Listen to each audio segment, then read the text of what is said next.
All right, ladies and gentlemen, we'll get started with this in just a minute. Thank you for coming to HOFT Institute. My name is John Henderson. I'm program coordinator for the Game Design and Development Lab. And our president at HOFT Institute, Hussein Malik, just walked in. Be watching here in just a second. But as my colleague Justin put on the whiteboard, we have lots of events that we organize and also are relevant to anyone who are interested in video game development in the greater Austin area. Oftentimes people don't even know this stuff is happening, so we think it's important that people get informed about it. But we've also had this speaker series for the past several months, and our current speaker is the first one who is not actually a game developer, he is a game player. I think a lot of people came to know Michael Espinoza because Vice Magazine found him on Reddit while he was posting there, and they found his post. But they did a feature on him for their show on Vice on HBO, which got posted on YouTube. And then that led to him speaking at South by Southwest this year. And we're just really impressed by the things that he's been able to accomplish as a gamer, despite not being able to see. Other things that are important in his life lately is that he got recruited into a esports league called Permastunned Gaming, where all the players have some kind of physical disability. And he and his wife, his fiancee, Kelsey, are getting married next month. So congratulations, and please welcome Michael Espinoza. Awesome. All right, hey everybody, how y'all doing? Great. All right, can everyone hear me okay? Is this mic on? All right, cool. I don't know, I'm not getting audio feedback off it. Anyway, cool, awesome. So thank you all so much for being here. I really appreciate the enthusiasm and support and all of that. Like John said, my name is Michael Espinoza. I am a professional gamer, and I am exceedingly blind. So to give just a quick rundown on that situation, I am totally blind in both eyes. I have a condition called LCA, or Leber's congenital amaurosis. LCA is easier to say, and congenital sounds a little weird.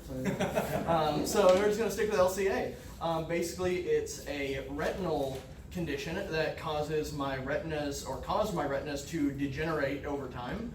To give an idea of what that's like, when vision is measured, you have ideal vision, which is 20/20, which means at 20 feet you can see what someone at 20 feet should see. Farther out, 2200, at 20 feet you can see what someone else could see at 200 feet, for instance.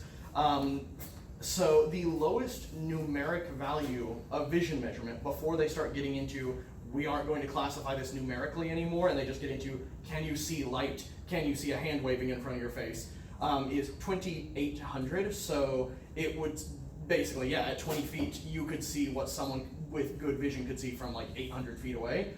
When my vision was at its best, it was 2800.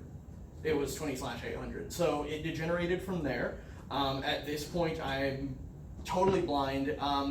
That can be a little complicated to explain to people. A lot of people believe total blindness means pitch darkness. That's not exactly what is the case. I can't see anything functional. Like, I couldn't see how many of you are out there. I couldn't see this podium in front of me. What I can see is a blur-ish of light and fog, kind of. So there's nothing functional in that. So I explained it to people that I'm totally blind, and that's not inaccurate, but it's, a lot of people, I think, they think that means total darkness. It doesn't exactly. It means kind of blurry light fog. It doesn't actually mean I can see anything or can use that vision for playing anything. For evidence of that, if you check out my YouTube channel, you can see videos where I'll play games with my back turned to the screen, or with a blindfold on and my back turned to the screen, just so people are sure I'm not seeing anything. But yeah, so basically I have no usable vision whatsoever, is the sum and substance of that. I've been playing video games since I was minimum 7 years old, probably earlier. I got my first console when I was 7. My parents, who are super cool and who are in attendance here today, always very supportive. What up, parents? They got me a PlayStation 1 for my birthday when I was 7 years old, and I never looked back from there. I never looked forward either, but that was more of a blindness thing. So the games I started playing were mostly like adventure type games. I didn't find fighting games for a while.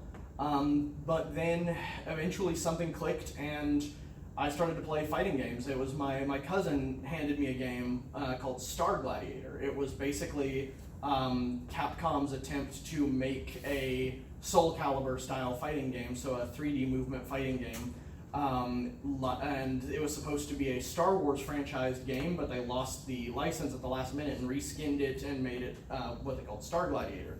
To this day, it remains a kind of forgotten relic, but I think it's a really fun game. And I sucked at it. I was pretty terrible. Like, my dad beat me pretty much every time we played, but I loved the game. There was something about the movement, the blocking, the reactions to things, and more importantly, the sound. And that was when I started to really connect with sound. In addition to gaming, I'm also an avid musician and also an avid lock picker. And so both of those skills require a lot of focus on sound, whether it's playing an instrument or moving the tumblers around inside a lock. By the way, you guys have some combinations locks in that snack room, and I picked all 3 of them, so you know, Oh dear. consider getting different locks. Anyway, I was bored. So I'm very into sound. That's kind of my thing. And fighting games allowed me to really channel sound in a competitive way, because they have sounds for everything. When your character takes a swing at an opponent and it hits, you get a sharp sound. When it's blocked, you get a different sound. When it misses, you get the sound of a swing and a miss, and then you eating a full combo from the other guy because you totally whiffed that move. So it's very sound oriented, and I realized that if I took enough time to practice, to play, I could actually learn these sounds and react to things the way someone might. Let's say you're playing, instead of a fighting game, let's say you're playing Guitar Hero, and you're watching the little, I don't know what they are, little colors or buttons or whatever move down the screen that you hit your controller in rhythm to. It's essentially, that's what I'm doing, but with a fighting game. I listen to the sounds and I hit the buttons that correspond to reacting to those sounds. So that was kind of how I started breaking it down. I treated it like playing an instrument, like reacting to sounds and making the sounds of my own that were compatible with what needed to be done at the time, which is responding to moves, countering moves, attacking, retreating, etc. Over the years, I learned what made good fighting games and what made less good fighting games in terms of sound and accessibility. And since then, I have been playing Mortal Kombat, Street Fighter, Tekken, Soul Calibur, most fighting games that I can think of except Smash, but then again, I did say fighting games, so that doesn't really count. I'm never going to miss an opportunity to rag on Smash. I love it, there's nothing wrong with it, but I love riling up Smash players. It's fun. So, that being said, I really pursued fighting games actively over the past several years in a more intense pursuit. I really dedicated a lot of time to training with them, to spending hours a day practicing in training mode and practicing with my fiance, who would help me learn the sounds of different moves, describe to me if the move was hitting overhead, if it was hitting low, how much range it appeared to have, etc., so that I could start learning and getting better at each game I played. And from there, I started competing, and I started playing online, and that's when I really started streaming, posting in online communities, and that's what led to me getting into Vice News, to KView here in Austin, eventually into South by, and now onto my esports league, Permastunned, which is like John said, they are an esports organization, they are a league, and they recruit players with physical disabilities to play. However, we don't play just against each other. We're a team composed of people with disabilities who plays in all of the regular leagues. So this year we had a big presence at EVO, the fighting game tournament. I signed up a little late for that, so I didn't get to EVO this year, but I'll have my jersey next year so I can go to EVO and it'll be awesome. That's the biggest, arguably the biggest fighting game tournament in the world, so I'm very excited to get to do that. So on to, now that you know a little bit about me, I wanted to talk a little bit about accessibility in games. Now, like John said, I'm not a game developer. My degree is in English. I don't know anything about designing games in terms of programming. What I do know, though, is what it feels like to play a game that I can actually experience and enjoy on my own, and what I can find enriching about that experience, and how that doesn't just benefit me. Now, that's a really, really big point I like to make to people.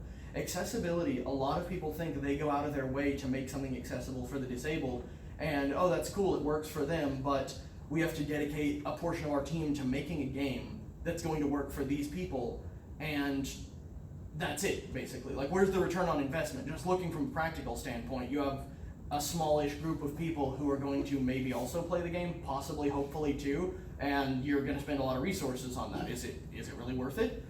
The answer to that is absolutely, for several reasons. One, the group of people who would play your game if it were accessible to them is not small by any means. The fact that Mortal Kombat has made it sound so incredibly accessible and gone out of its way to add features that help low vision gamers, up to and including in Mortal Kombat 11, a full integrated screen reader where the menus are actually spoken aloud by a voice that tells me what option I'm about to select before I do so, and what in game when I'm actually fighting, individual sounds for when different meters charge, so I know when I can do certain moves, or when my opponent is about to do a certain move, or when I have different options available to me. Having those things as audible cues, which gives me no extra information, it just gives me the same information that sighted players have. Those things, the fact that Mortal Kombat does those things, is why every blind person who plays video games, and trust me, there are a lot of us, plays Mortal Kombat.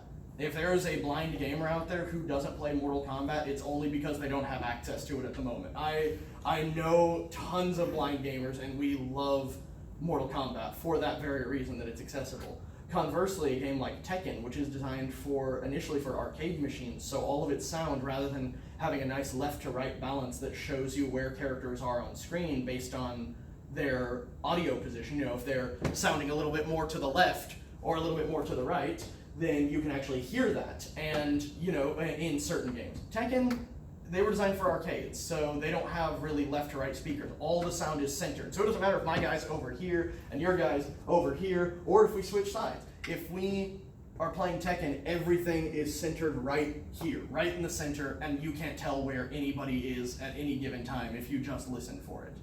So not a lot of blind people play Tekken, except for me because I'm stubborn. But I don't know any other blind person who plays Tekken. So the point is, accessibility opens your market much, much wider than people would think. It adds there's a huge community of people who are ready to play video games, who want to play video games, but who can't. Now, on top of that, it doesn't just help the disabled. Now, helping the disabled is a good enough reason to do it. That should be a good enough reason, but from a corporate standpoint, I understand that they want to make sure that anything they pour money into is going to have a good return on investment. You gotta have that ROI. So, with that in mind, accessibility helps people beyond just the disabled. For instance, in a fighting game, having audio cues, not instead of visual cues, but alongside them, can be profoundly helpful to professional gamers.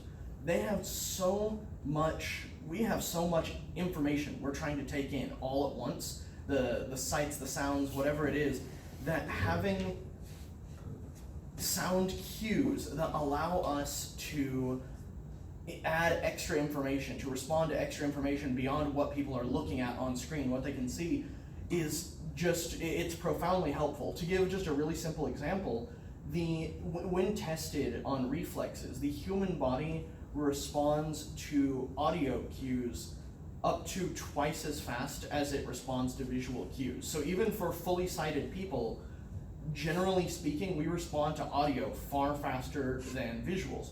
So when it comes to accessibility, if you're adding sound cues into a game, you're not just helping the blind guy who wants to play Tekken, you're helping the pro gamer who now can shave 3 milliseconds off of his startup move, which, believe me, when you're playing a game that runs at 60 frames per second and each move can literally start up within 1/10 of a second, that actually counts for something. So it doesn't just make games more open to play for disabled people. It makes games more viable on a professional level. It makes games more open to everyone. And it's a really amazing experience, whether it's subtitles for people who are hard of hearing or directional inputs for things like that. For example, I've seen games that have an option for hard of hearing people where when a shot is fired at your character, it gives you a subtitle essentially telling you a shot was fired and generally what direction it came from. So a shot fired from 6 o'clock or something like that, so you can tell that you're taking damage from someone shooting behind you. And things like that could be incredibly helpful, not just for the hard of hearing. It could be helpful for a bunch of CSGO players who can't find the guy shooting at them. And does that weaken the game experience? No, it just adds an awesome new layer of viability to it and a whole new realm of possibilities in terms of what can be done inside a game. Now, when it comes to accessibility, the thing is that if you look up accessibility and games on Google, if you just go to Google right now and you search accessible games, a lot of stuff comes up and a lot of heated debate. With the rise of games like Dark Souls and the accompanying elitism that comes along with it, accessibility is basically a dirty word in games. If you ask for accessibility, people think you're asking for easy mode, and they basically don't want anything to do with you at this point. This is a big thing that I really wanted to touch on for anyone who's interested in designing games. Accessibility does not at all have to mean easy mode. I actually have a really hard time playing on easy mode in Mortal Kombat because all the opponents do is jump around and run away from you. Hard mode is great because they come right at you where you want them to be, so you can beat on them. Easy mode and accessibility are not the same thing. And honestly, if you try to design a game with accessibility in mind and you turn accessibility into easy mode, not only can that not work the way you want it to, it can sometimes come off a little bit insulting to the players you're trying to help. To give an example, there was a game recently, I believe it was called Soma, that included an accessibility mode, and specifically, here's the thing, specifically they called this mode accessibility mode. They said it was for gamers with disabilities. Very cool, sounds good. So it came with a few options. Some of them were great. They had an option where enemies could be more prominently highlighted on screen so that people with low vision could maybe see them. People who had like actual functional vision could maybe see them a little better. It had options where enemies might make more noise so they could be tracked a little easier. It had, I believe, if I remember correctly, the directional feedback on sounds so that someone could be told where sounds are coming from. So that all sounds great. Then it had the option to turn off the ability for enemies to hurt you in any way whatsoever. And the option to never run out of ammo and never die and so on and so forth. Now, I'm not saying those are bad options, and I'm not saying someone might not get some use out of those options. We all remember back in the day when video games still had cheat codes and everyone wanted the infinite ammo and infinite health code. I mean, it's fun. It's how you make games cheesy and fun. But when it comes to telling people that, hey, I included a mode for people with disabilities. Look, you can't possibly fail. That doesn't actually come off very complimentary or helpful at all. It comes off as more pitying and more of a handout. If you're trying to tell someone you're making something for them, telling them that you're making it to where it will be impossibly easy and there's no way they could screw it up, doesn't exactly bolster their confidence or bolster the appeal of that game. So honestly, I've never really had a motivation to pick up the game because of that. So I guess the point I'm trying to make by telling you guys that is that when people hear accessibility, when they think, oh no, accessibility, it's going to turn Dark Souls into easy mode, get good, scrubs, that's not what we're looking for in accessibility. Accessibility in games is just finding different ways to relay the same information to people who might gather that information differently. Beyond that, if we don't have the skills to get from point A to point B, that's not on you, that's on us. And I'm fine with that. There are games that I am not very good at, and it's not the game's fault, it's mine, and that's totally fine. I'm absolutely happy to admit that there are games that I just suck at. And that's cool. My fiance kicks my ass at Street Fighter, and that's fine. That's great. That's why I'm not signed up for Street Fighter with my esports league. Tekken and Mortal Kombat all the way, because I kill it at those games. But I never asked for Street Fighter to give me an easy mode. I wanted sound accessibility. I wanted that feedback to know when things are happening that you can see that I can't. And to an extent, Street Fighter provides that. And that makes it viable, but not as well as it could. And so I don't always get exactly what I need out of it, and because of that, I don't always do so well. If it were more accessible, would I do better? Hopefully, because I don't do super great at it right now. But if it were more accessible and I still weren't good at it, that wouldn't mean that the game needed to be made easy. It would just mean that maybe I needed to practice more, or it wasn't the game for me. So I think the important takeaway, if you take away one thing from this at all when it comes to game design, it is that accessibility in your game does not have to compromise your game's quality. You don't have to take away your enemy's ability to hurt people. You don't have to take away puzzles or remove challenge or take away anything that makes a video game fun. all you have to do is think about a new way to convey the same information to a different kind of player. And that power, that ability to do that doesn't just open your market to the disabled, it opens up your creative potential to all new possibilities. Because now let's go back to the example of a shooting game with directional inputs for the hard of hearing. Let's say you're playing CSGO, for example, Counter-Strike. You're fighting, and now you have these directional inputs. So you're sneaking around, you hear shots fired. Well, you don't hear them, you do hear them, but you don't know where they came from. Your directional input feedback tells you shot fired from 6 o'clock high. So you spin around, you look up, and you're looking for the guy who shot you. Does that seem like it made the game easier at first? Sure, absolutely. That sounds like, hey, they just gave away a sniper's position just to make this game accessible for the disabled.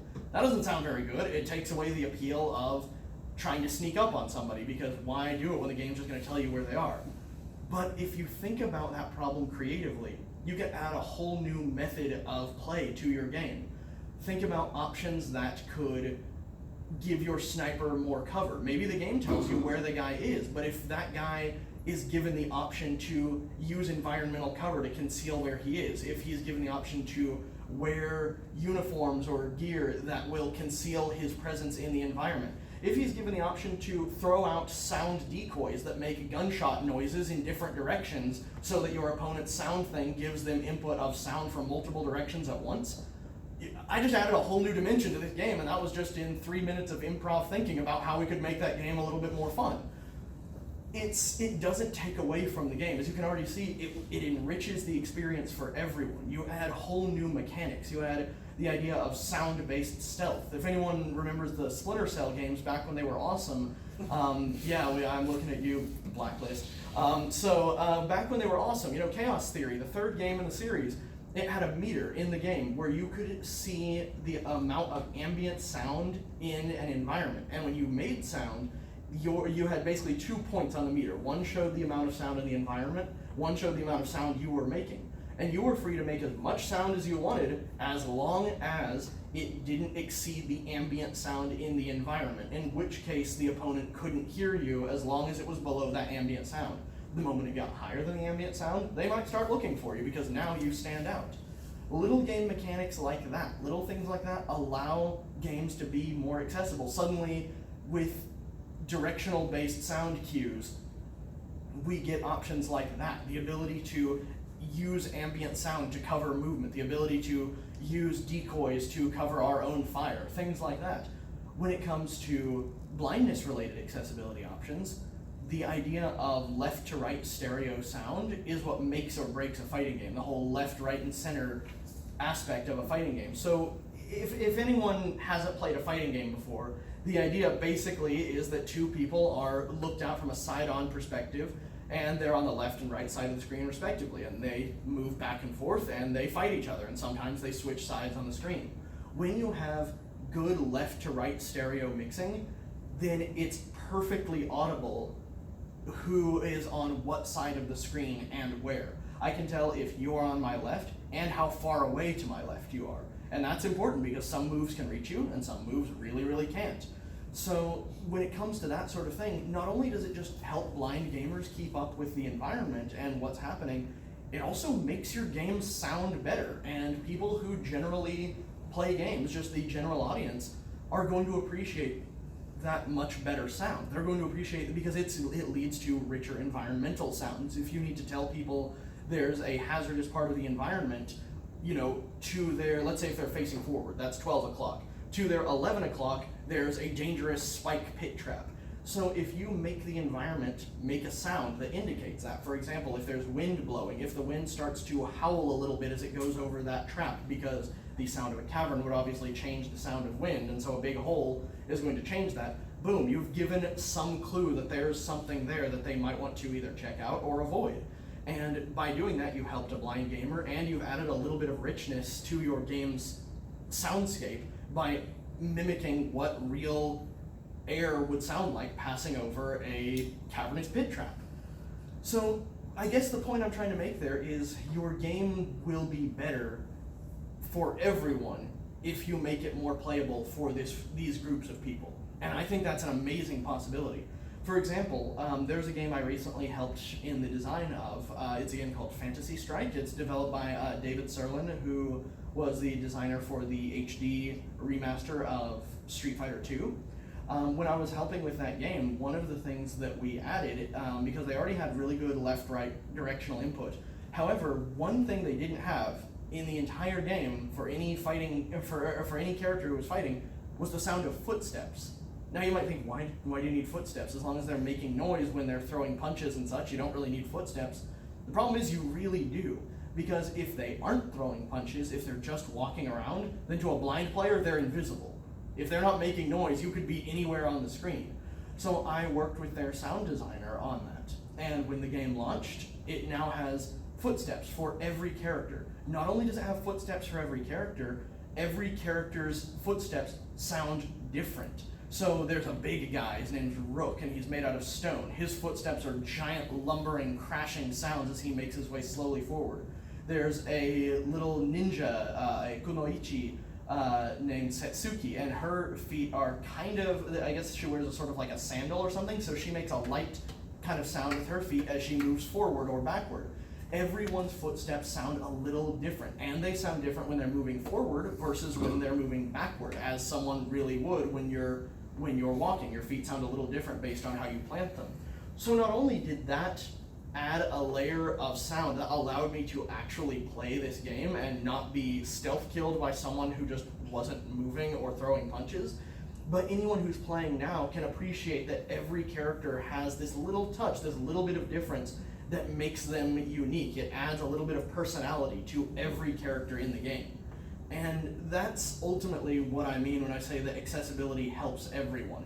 It makes the game playable to people of all different abilities. It makes the game richer and more vibrant and more full of life for everybody involved. And it doesn't compromise on the difficulty, the challenge, the ambiance, the quality, the narrative. It doesn't compromise anything for your game. So when you're thinking about your next project, or you're thinking, what can I do with this game? Think about different angles. Think about the sounds. Think about how you could convey visual things to someone who can't see them, how you could convey auditory things to someone who can't hear them. And in doing so, not only will you make the game playable to those people, but you're going to find that you make your world much richer than you ever would have thought possible initially. And that's really what I want you guys to take away from what I have to say today. And honestly now, I'm definitely happy to keep talking, and what I really want to do is open up for some questions from everybody here today, if anyone has anything they'd like to ask. Would it make it easier if I spotted people for you? That'd be fantastic. Okay. Someone's got to do it. Yes. That's a great talk, thank you. So what I'm wondering is, do complex audio settings in games help you at all? Very much so. The more detail I can put into the audio settings, the better. I love when, and so to everyone listening, and by all means chime in and correct me if I've taken the wrong thing away here, but complex audio settings, to what you're referring, is within the options of a game, the ability not just to change how loud the game is, but to adjust individual things, individual volume tracks. So we're not just talking the background music, but also the game music, the sound effects, the characters' movement, the characters' voices, things like that. For example, in Warframe, really great game, by the way, awesome, should totally play it, really cool. You can not just change the music, but you can change the movement, or the sounds of characters' movement, the sounds of weapons fire, the sounds of your character's noises, the sounds of your commander's voices, the sounds of the robot in your ship and how loud his voice is.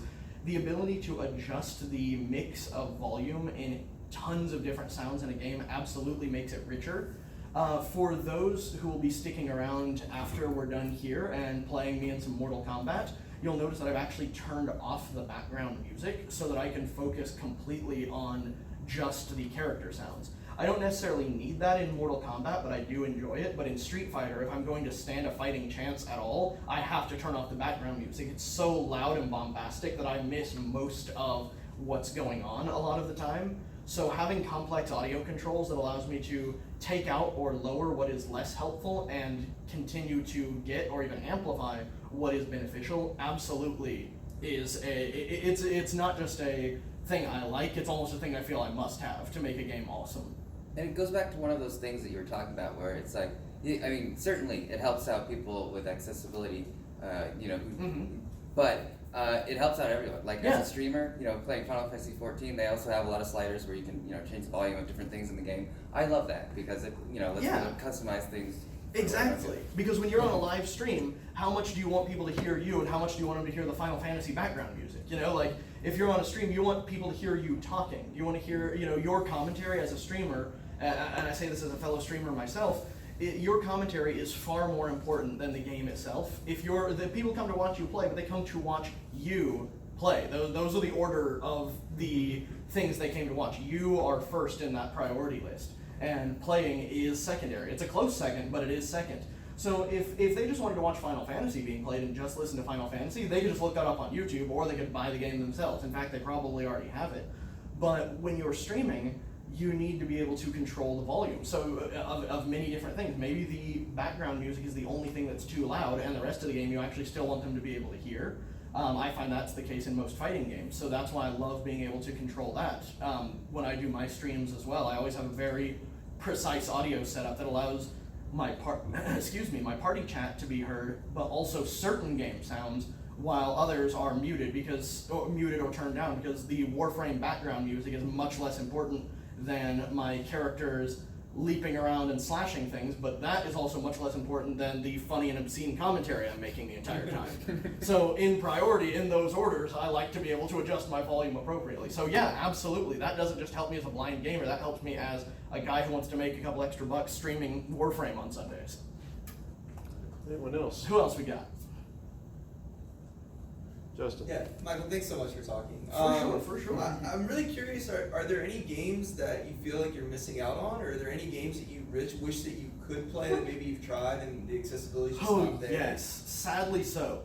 Though now I found some creative workarounds for that. But yes, there are games that the accessibility isn't there, and a lot of those games are games from Japan, because a lot of them are either subtitled, or a lot of them use so much text that they do just text boxes on the games and not actual spoken dialogue. Those are things I miss out on. If they're in Japanese, I can't tell what they're saying. If they're just text, no dialogue, I can't tell what characters are saying. I miss out on huge swaths of information that way, and thus pretty much can't play the game. I have found a workaround, but it's not an accessibility fix. It's a accessibility workaround that I absolutely adore, but it's not necessarily a solution to the problem so much as it is a bandage. And what that basically is my fiance and I play together, and what we do is we have a little device called a crosshair converter. It was designed as a third-party add-on for the PS4, which would allow you to basically plug a PS4 host controller into it. So you would plug in one controller that would act as the host. Then there are two other ports for you to plug in either a different type of controller or a keyboard and mouse, basically to allow people to adapt their PS4 to take whatever controller or keyboard input they wanted to use instead. What my fiance and I do is we play both at the same time. She controls a keyboard and mouse or a controller, and I control a controller. But because it's plugged into the crosshair, the game reads it as a single player's inputs. So for example, when we play Warframe, you'll be able to see her doing all of the complex jumping and long-range shooting, whereas I bust out the character's abilities and weaponry whenever the enemies get too close. So we find creative workarounds for things like that when we play, like, I love Japanese games. I love JRPGs, I love anime, I'm basically a weeb. And I love all that kind of stuff. So when we play games that require that sort of, that have that sort of setup where you have subtitles, you have another language text, you have just text, things like that, she'll read them aloud to me and she'll navigate menus while I'll control whatever I'm able to. While that is awesome, and don't get me wrong, especially you, Kelsey, don't get me wrong, I love it, it's great. There's no other way I'd rather spend my day than playing games with my fiance. However, having the option to be able to play those games on my own if maybe she wasn't home or if she was doing something else, that would be nice. So yeah, there are games that unfortunately, because of design, because of differences in language, differences in priority, whatever it may be, that I'm not able to play, unfortunately. And while I may have a very wonderful workaround, it would also be wonderful to have the option to play them on my own whenever I wanted to as well. I hope that answers your question. Yeah, of course. Thanks. By the way, just a shameless bit of self-promotion here. If anyone is interested, I do stream every Sunday night at 9 o'clock Central, and I do post regular videos on YouTube. I don't stream as much on Twitch anymore because the YouTube platform just seems to have brought me a wider audience. But you're always welcome to come check out the stream, come talk to me in the chat and ask me questions about gaming, about being blind, or just about any of the weird crap I say on stream. You know, I mean, by all means, get in on that. It's really fun, and I really encourage people to come check it out. We get a really lively, really active, really vulgar stream chat, and it's a really fun experience for everybody. So if you want to be involved in that, also last 2 weeks ago we gave away a PS4. So if you're into prizes, you know, come check out the stream. That's a little bit of self-promotion right there. I had one question. You had Sure. mentioned early on that Tekken was designed as an arcade game, but now you say you're training for Tekken. Does that mean that Tekken, at least the current version of Tekken, got better? Nope. Oh, okay. I wish. Short answer, no. Longer answer, no, but I like it still. So because, like I said earlier, like you were saying, it was designed, you know, with the arcade in mind, so it really just has kind of a mono sound where everything is pushed to the center. Yeah, it basically makes it impossible to tell where I am on the screen. So it hasn't really gotten any better, to be honest with you. But I've found workarounds to allow myself to orient to where my character is. For example, one thing about Tekken is that, and with most fighting games, is when you throw a punch, you know, you hit the punch button and it does something. If you hit forward or back, that is toward or away from your opponent, while also hitting the punch button, each one of those inputs will do something different. So sometimes what I'll find myself doing in games like Tekken, and even in other games as well, even with games with better sound mixing, what I'll find myself doing is throwing a punch that I know is not going to connect with my opponent, but while holding left or right on a controller, because the sound that that character makes will let me know, was the direction I just pressed toward my opponent or away from them? If they do an elaborate move, like let's say pushing away from your opponent and punch did a really long, heavy uppercut or something. If I hear that sound when I push left on my controller and then the punch button, then I know my opponent is to the right of me because I just pushed away and punch, so I know they have to be the opposite direction. If I push left and punch and it makes a quick sound or a totally different sound, I know my opponent has to be to my left. So I use little tricks like that to orient with where my opponent is on screen when the sound cues don't exactly give me what I need. That takes a lot more training though. Well, related to that, I don't know if you could explain it in a way that I would understand because I'm not blind, but obviously you're describing the game in a way that most people that can see don't perceive. I'm wondering if you can describe how you're going about playing and how you perceive what the game should look like, or even if you do that at all. Now that's a great question. That's a phenomenal question. When it comes to what a game looks like, I absolutely don't have a good idea when it comes to backgrounds of games. So like when it comes to a stage that you're playing in, I might not really know what that looks like. Someone can tell me, oh, this is a really pretty stage. It has like a waterfall and a meadow and some, I don't know, friendly sheep or something. I don't know what they put in games. But you know, it might have all that, and theoretically I can know, okay, that rushing water sound is a waterfall, and that bang sound is the friendly sheep, and that panic sound is a friendly sheep running away from the two friendly Scotsmen. I mean, I don't know what all is in the background there, but point being that I can understand those things without necessarily knowing what they look like or how they appear. That I actually have a really interesting way of having an idea of what characters look like or what things appear in games. And that's through my extensive collection of action figures. I'm an avid action figure collector. I think at this point I have a collection that, Kelsey, back me up on this or correct me if I'm wrong, I would say it's fair to say that it is probably in like the thousands of dollars worth of figures at this point. I agree. Yeah, and I'm a pretty avid collector, and so what I do though, one of the things I do when I collect figures is I love to collect figures of characters from the games I play. In doing so, I can tactily learn what the characters look like. I can, for example, when playing Street Fighter, I can get a figure of Ryu and I can feel the kind of head, I guess it's like a little bandana or a wrap or something it has that where it goes around the top part of the head. In part of his design, it has little kind of, I guess, I don't know if it's like a little stream or like a little, they're hanging on pieces that extend from it. Like, I guess they're the excess portions of the headband that have been tied around his head. So I can feel that. I can feel the kind of, traditional gi sort of uniform that he wears. So I get an idea. This guy wears a head, has a little wrap around his head, has, the ends of it hanging down, wears a gi type uniform. So I can feel those things, and in doing so, kind of envision characters. Ibuki, also from Street Fighter, I can see her Street Fighter 4 costume with I can feel that character, that figure, and feel like the way the pants are designed, so they basically they're cut off at certain points so that they are a certain length, or they expose like a certain amount of skin. I can tell that as like a ninja, she wears these little like wraps around her feet.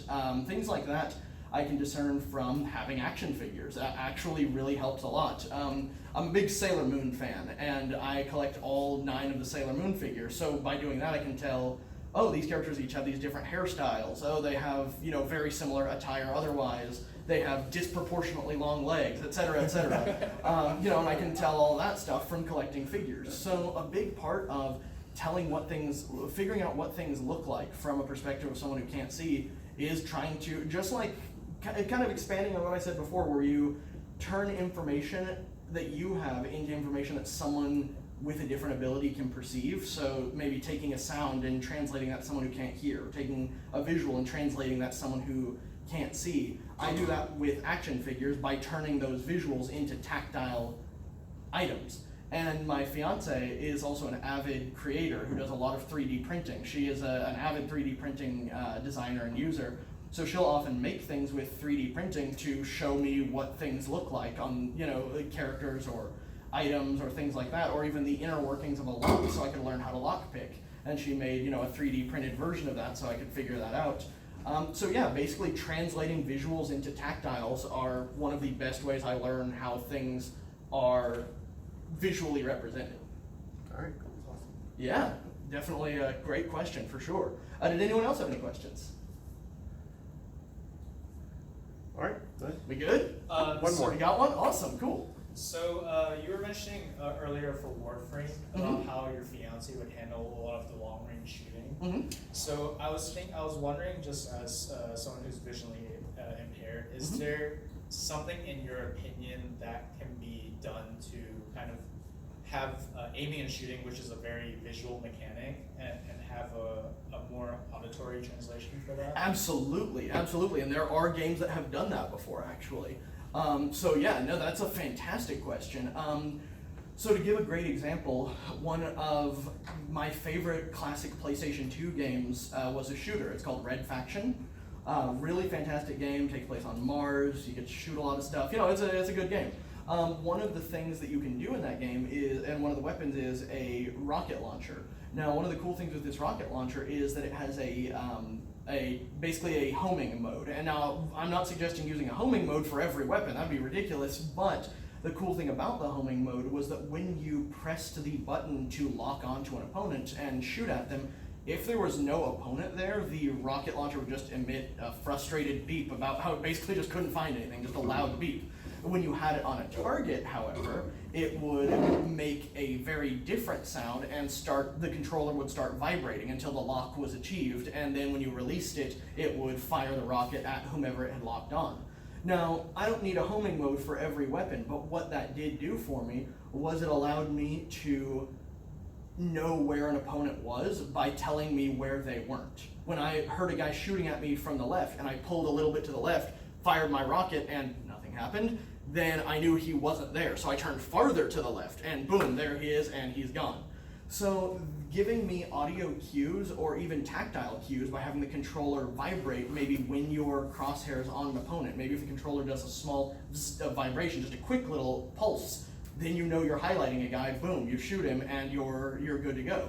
It adds really not anything extra in terms of difficulty for design, because I am given to understand in many games crosshairs will change colors when they're focusing on opponents, or maybe even change appearance. And so if corresponding with that, it also releases a vibration or even a small beeping sound, it can make an audio cue out of something that would otherwise be 100% visual. Another option is in Warframe, just to give an example for that. certain abilities can be cast anywhere, but certain abilities can only be cast on opponents. So when you try to fire off a projectile ability and there's no opponent there, the ability is going to go nowhere. It just makes a clicking sound and nothing happens. But the moment it's focused on an opponent and you press the fire button, then it goes to that opponent and, explodes their face.